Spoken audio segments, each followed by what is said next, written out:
Bugün də burada olmaqdan çox məmnunam. Dəvətiniz üçün təşəkkür edirəm.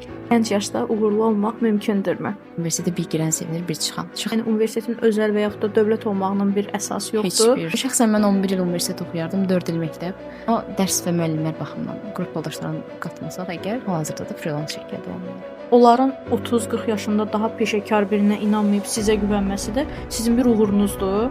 Çığı mən deyim ki, mən heç bir şirkətə CV göndərməmişəm. İndiki gənclərin məncə ən böyük problemi budur ki, özgüvən məsələsidir. Məsuliyyət və məqsəd yoxdursa, motivasiya da uzun çəkmir. Freelance deyəndə insanlarına asan bir situation gəlir. Özümü tanıdımmı, bu yolda bir addım atdımmı, biabırçılıqdır.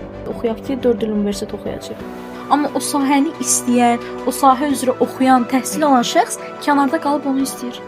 Sən biznesin idarə edilməsi oxumusan da, gənclərlə niyə işləyirsən? Həm insan yəni öz işini sevməlidir və ondan əlavə də özlərini kimlənsə müqayisə etməlidir.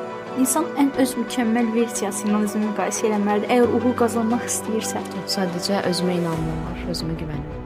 Bu insan əgər məni belə görmək istəyirsə, mən ona heç bir açıqlama verə bilmərəm. Deməli, mən sərhəd olaraq ona bunu yansıtmışam. Belə bir podkast yoxdur. Yəni sizin bu podkast fikriniz mənim ona görə çox içimə sindi. Belə desək, açığı asan bir şey olmayıb, amma impossible da deyildi. Heç vaxt şəxsi hobbilərimi kənara atmamışam.